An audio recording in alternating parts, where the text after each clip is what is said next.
తలుపుకి తాళం వేసి సోఫాలో పడుకుంటే మాత్రం సరిపోదు, మధ్యలో వెళ్ళి చూడాలి. 5 నిమిషాలు ఏమరపాటుగా ఉంటే చాలు. తల బాదుకొని చచ్చిపోతే లోకమంతా మనల్నే అంటది. మనం కాదు, మీరు. నేను అలాగే చెప్తాను. అందుకే చెప్తున్నా, తలుపు తెరిచి వెళ్ళమని. వద్దు. తన తలరాత ఇక్కడే పడి చావడం అంటే అలాగే జరగని. నా బిడ్డ ఇంకా భార్య కదా, ఆ బాధ ఏదో నేను పడతాను. ఇంకొక విషయం, నేను బెంగళూరు వరకు వెళ్తున్నాను. రేపు సాయంత్రం వస్తాను. మీరు వెళ్ళి తనతో పాటు రూమ్లో పడుకోవాలి. ఇంకా నేను 2 రోజులు ఊర్లో ఉండానని ఎవరికి చెప్పకండి, ముఖ్యంగా బాలతో. అయితే వెళ్ళొస్తాను. ఇంకేం పనుంది? నీ పెళ్ళానికి తోడుగా వెళ్ళి పడుకోవడమేగా. సచ్చినోడు.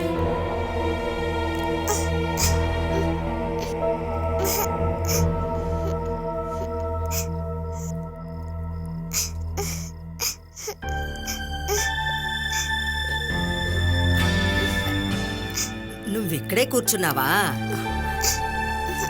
ఏమ్మా ఇంకా నిద్రపోలేదు? ఏమైందమ్మా? నువ్వెందుకు ఏడుస్తున్నావు? నేను అమ్మని చూడాలి. ఇంత రాత్రి వేళ అమ్మ దగ్గరికి ఎలా వెళ్తాం? నేను ఇప్పుడే అమ్మని చూడాలి. మంచి పిల్లవు కదా, ఇప్పుడు నిద్రపోయావంటే రేపు నేను అమ్మ దగ్గరికి తీసుకెళ్తాను, సరేనా? నేను అమ్మ దగ్గరికి వెళ్ళాలి. ఏం జరుగుతుందమ్మా ఇక్కడ? నువ్వు ఎందుకు బంగారం ఇంత బాధగా కూర్చున్నావు? రా పడుకోవాలిరా, వెళ్దాం. ఇప్పుడు అమ్మని చూడాలంటోందిరా. ఎందుకు ఇప్పుడు అమ్మని చూడాలి? అమ్మతోనే నేను పడుకుంటాను. ఇక నువ్వు నాతో నిద్రపోతే చాలు. నేను అమ్మని చూడాలి. అమ్మ దగ్గర తీసుకెళ్ళానా? చెప్తే అర్థం కదా నీకు?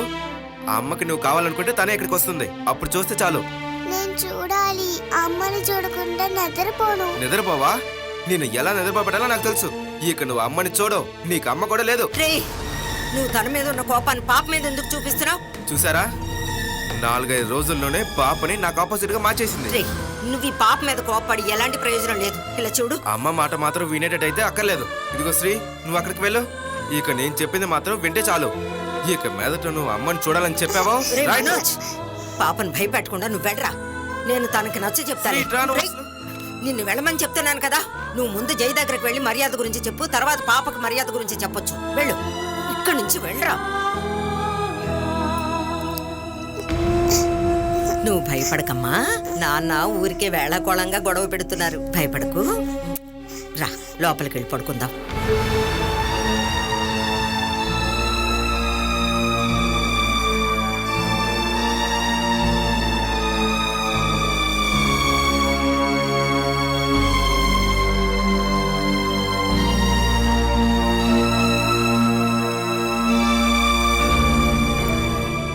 జయ వదిన కోప్పడ్డంలో ఏ ప్రయోజనమూ లేదు.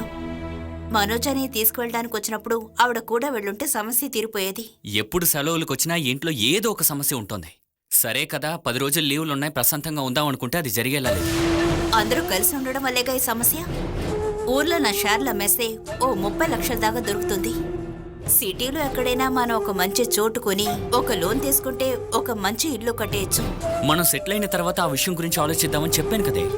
మెల్లగా చేసుకుందామనే నేను అనుకున్నాను, కానీ ఇక్కడ జరిగేవన్నీ చూస్తుంటే అది త్వరగా చేసుకోవడమే మంచిదని అనిపిస్తోంది. మనం ఎక్కువ రోజులు ఇక్కడే ఉన్నామంటే హత్యో ఆత్మహత్యో రెండిట్లో ఏదో ఒకటి చూస్తాం. నేను ఇక్కడి నుంచి వెళ్లేలోగా బావ అక్కల ప్రాబ్లంని తీర్చేద్దామని అనుకున్నాను. బావ వచ్చి బలవంతంగా శ్రీని తీసుకెళ్లిపోయాడు కాబట్టి ఈ సమస్య అంత తేలిగా తీరిపోతుందని అనిపించట్లా. మనోజ్ అనే కాదుగా, జయోదినే కదా కాంప్రమైజ్ కి రెడీగా లేదు. హరి, ఏమైందక్క? డిస్టర్బ్ చేస్తున్నానని తెలుసు, కానీ నీతో ఒక విషయం చెప్పాలి. నువ్వు ఇక్కడి నుండి వెళ్లే ముందు నాకు ఒక వకీల్ ఏర్పాటు చెయ్యి. వకీల్ ఎందుకు? నాకు నా కూతురు తిరిగి రావాలి. నా కూతుర్ని ఇక్కడి నుండి బలవంతంగా తీసుకువెళ్లిన వాళ్ల మీద కేసు పెట్టాలి. తీసుకువెళ్ళింది పాపవాడ నాన్నగారేగా. అది ఎవరైనా కానివ్వు, నా కూతురికి ఇష్టం లేకుండా తను ఇక్కడి నుంచి బలవంతంగా తీసుకువెళ్లారు. తను నాకు కావాలంతే. రేపే బావ దగ్గరికి వెళ్దాం, మాట్లాడితే సమస్య తీరిపోతుంది. అనవసరంగా కోర్టుకి ఎందుకు? నేనేమి వెళ్ళి ఆ మనిషి కాలు పట్టుకోవాల్సిన అవసరం లేదు. మీరు ఎవరి కాళ్ళు పట్టుకోవద్దు దినా. రేపు పొద్దున మనోజ్ అనే ఇంటికి వెళదాం. నేను ఇక మీదట ఆ ఇంటి గడప కూడా తొక్కను. నీ వల్ల అయితే నాకు ఒక వకీల్ ఏర్పాటు చెయ్యి. మరో 2 రోజుల్లో నేను ఊరికి వెళ్ళిపోతాను. నువ్వు పిలవగానే ఎక్కడ పడితే అక్కడికి రాలేనక్క. నిన్నొక వకీల్నే కదా ఏర్పాటు చేయమంటున్నాను. నిన్నేమో నా వెనకే రమ్మంటలేదుగా. ఓ, తను నీకు పర్మిషన్ ఇవ్వాలా? లేక నువ్వేమైనా ఖర్చు పెట్టాల్సి వస్తుందనా? అలాంటిదేం లేదక్క, టైం లేదు.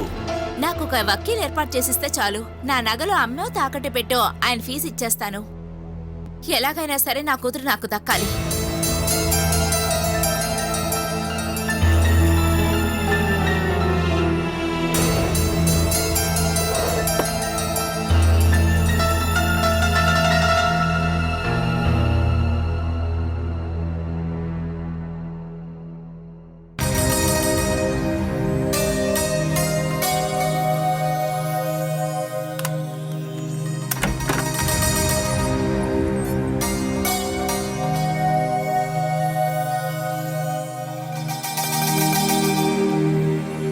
ఏమిటే తలనొప్పిగా ఉందా?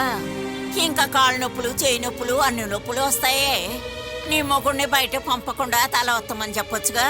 మీరొత్తినా బానే ఉంటుంది. మీ అమ్మతో చెప్పవే వత్తమని. ఫోన్లే పాపం కడుపుతో ఉంది కదా అని ఈ పనులు చేస్తున్నాను. ఇదిగో తినడానికి తెచ్చాను. ఎప్పటినుంచి ఈ జాలి నా మీద? నీ మీద జాలిపడి కాదు, కడుపుతో ఉన్నదాని శాపం తగలకూడదని. తిను. హ, కడుపుతో ఉన్న సాకుతో సాగించుకుంటుంది.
ఇక్కడున్నావేంట్రా, నిద్ర రాలేదా?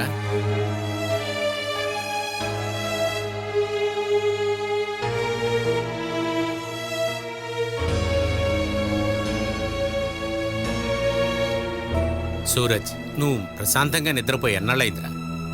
నా పనికి సంబంధించి మిమ్మల్ని ఎప్పుడు ఇబ్బంది పెట్టలేదే. నేను కూడా పట్టించుకోకుండానే ఉన్నాను, అన్నీ నాకు తెలుసురా. ఎందుకురా ఇటువంటి భారాన్ని మోస్తున్నావు? వదిలేద్దాం అంతేగా. మీకొక ఆలోచన ఉంది, విడిపోతే నార్మల్ అవుతుంది అని. వీలు కాదు. మనస్ఫూర్తిగా ఎప్పుడు వదిలేయాలని డిసైడ్ అయ్యానో అప్పుడు స్టార్ట్ అయిన సమస్య ఇది. ఈ నిమిషం వరకు ఇబ్బంది పెడుతూనే ఉంది. దానికి నువ్వు ఎవరిని వదిలి వెళ్ళిపోయావు? బాలాని ఇంత త్వరగా మీరు మర్చిపోయారా? నువ్వు ఇప్పుడు కూడా తనను తలుచుకుంటూ ఉన్నావా? మనసులో తనను తెలుసుకోవడం లేదు. మీరు నా నెత్తి మీద వేసిన భారం ఇది. నా కన్న బిడ్డని నేను ఒక్కసారి కూడా ఎత్తుకోలేక నేనింత కష్టపడడానికి కారణం తనకు చేసిన పాపమేనని మీరు ఊహించలేరా నాన్న? అలాగైతే తను ఎక్కడుందో నువ్వు కనిపెట్టు. దానికి ఏం ప్రాయశ్చిత్తం చేయాలో అది నువ్వు చేసేవచ్చు కదా. ఇకపైన ఏంటి ప్రయోజనం? మనం తీసుకునే పరిష్కారాల వల్ల చచ్చేదాకా ఇబ్బంది పడుతూనే ఇకపైన ఈ జీవితాన్ని బతుకుతాను. అప్పుడు కొన్ని విషయాలు నాకు నచ్చినందువల్ల బాలాని నువ్వు పెళ్లి చేసుకోవద్దురా అని చెప్పాను. నీ భార్యగా తనే నీకు కావాలని నువ్వొక మాట నాకు చెప్పుంటే దానికి అడ్డుగా నేను ఉండేవాడినా? అయిపోయిన విషయానికి అందరూ న్యాయం చెప్పి ఇక ఏంటి నాన్న ప్రయోజనం? అప్పుడు జరిగిందంతా నువ్వు ముందర మర్చిపోరా. అలాగే మతి స్థిమితం లేని ఒక అమ్మాయితో నువ్వు బ్రతకాలా అని ఆలోచించుకో. ఇక నా జీవితంలో ఏ అమ్మాయి ఉండకూడదు. అరే, నీ రక్తంతో పుట్టిన బిడ్డని నిన్ను చూడటానికి కూడా అనుమతించిన ఒక అమ్మాయితో నువ్వు ఎలా జీవిస్తావురా?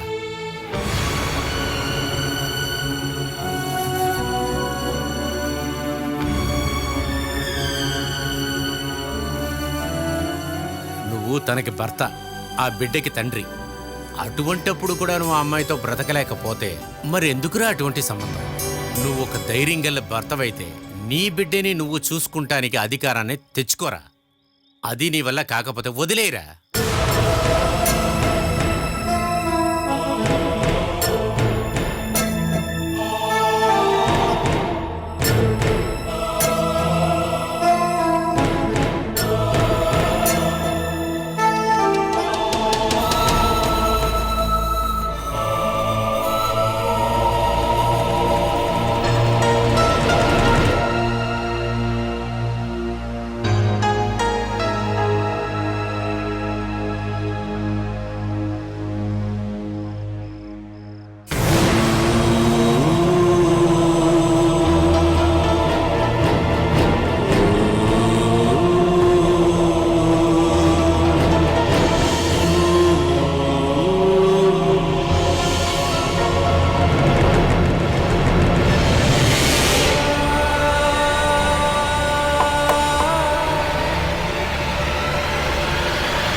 మీరేంటి సార్ ఈ టైంలో?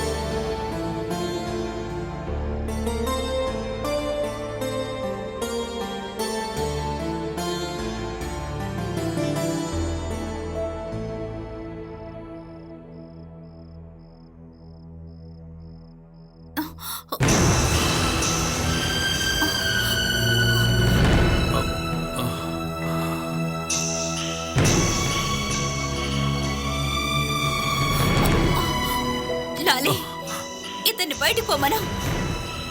చెమ్మెలి, నేను నా బిడ్డను ఒకసారి పాపను చెప్పడానికి వచ్చారు కదా, బయటికి పోవయ్యా.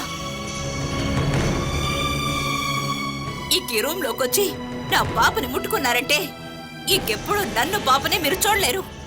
బయటికి వెళ్ళు, వెళ్ళు, వెళ్ళు. ఆ పాపకు తండ్రే కదా మేడం, పాప ఎంత బాధపడి ఉంటారు. పక్కనే ఉండి సొంత బిడ్డని ఒక్కసారి కూడా ముట్టుకోలేని ఆ నొప్పి ఎలా ఉంటుందో అతను అర్థం చేసుకొని అప్పుడే నా కొడుకు ఉండగా నేను ఎంత కష్టపడ్డానో అందులో ఒక్క భాగమేనా అతనికి అర్థం అవుతుంది.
సుమేష్ బాబా, సుమేష్ బాబా, త్వరగా లెగవండి. అరే లెగవండి. ఇంత త్వరగా తెల్లారిపోయిందా? అరే లేదు, బాలాకు రూమ్ లో ఏడ్చేసేద్దామనిపిస్తుంది. లెగవండి. కానీ వేణన్న రేపే కదా వస్తాడు, ఏదైనా కలగని భయపడి ఉంటుందిలే. నువ్వు పడుకో. అరే దానికోసం ఏడవటం లేదండి, లెగవండి, వెళ్ళి చూద్దాం. నేనెందుకు రావాలి? రేపు వెళ్ళి చూసుకుందాంలే. అరే బాలాకి ఏదో జరిగింది, రండి రండి వెళ్ళి చూద్దాం, రండి త్వరగా.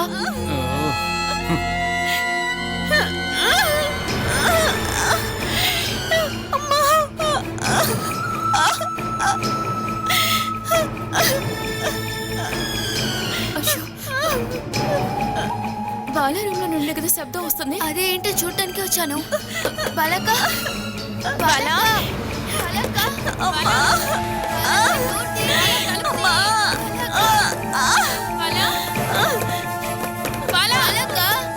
బాలా, నొప్పితో బాధపడుతున్నట్టుంది పాప. అవును, ఊరికే తట్టడం వల్ల ఎలాంటి ప్రయోజనం ఉండదు. అమ్మ దగ్గర తాళం ఉంది. నేను వెళ్ళి అతని పిలుస్తాను.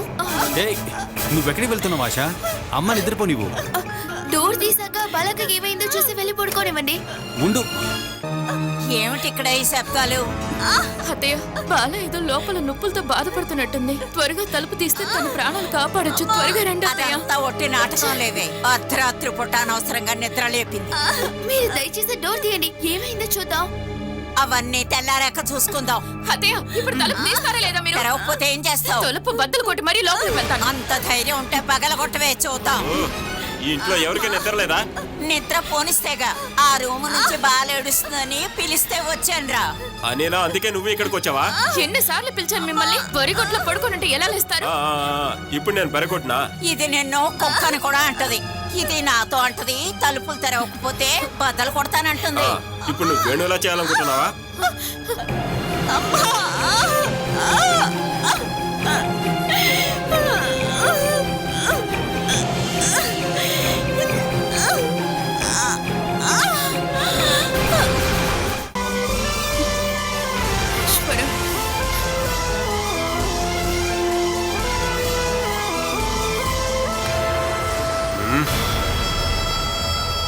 నీకెందుకనే ఎంత టెన్షన్ మధ్యలో? నువ్వు ఈ సినిమాలో చూస్తావు కదా, భార్యని డెలివరీకి పంపించి కారిడార్లో ఊరికి అటు ఇటు తిరుగుతూ ఉంటారు చూసావా? అలా టెన్షన్ అవడానికి వేణు లేడు కాబట్టి వాడు బదులు నేను టెన్షన్ అవుతూ ఉన్నాను. ఓహో, అవును, ఈ ముసలావిడ ప్రసవం చేయడానికి గవర్నమెంట్ సర్టిఫికెట్ లాంటివి ఏమైనా ఇచ్చిందా? వీళ్ళకంతా ఎవర్రా సర్టిఫికెట్ ఇస్తారు? జరిగేది చూస్తుంటే అమ్మ కూతురు ఒకేసారి పోయేటట్టున్నారు. అలాగే హత్య కేసులో ఆ ముసల్దాంతో పాటు మన ఫ్యామిలీ కూడా పోయి జైల్లో కూర్చోని చూడండి.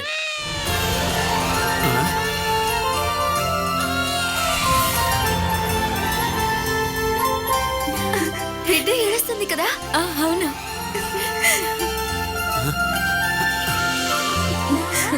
బాలకు కనీసింది.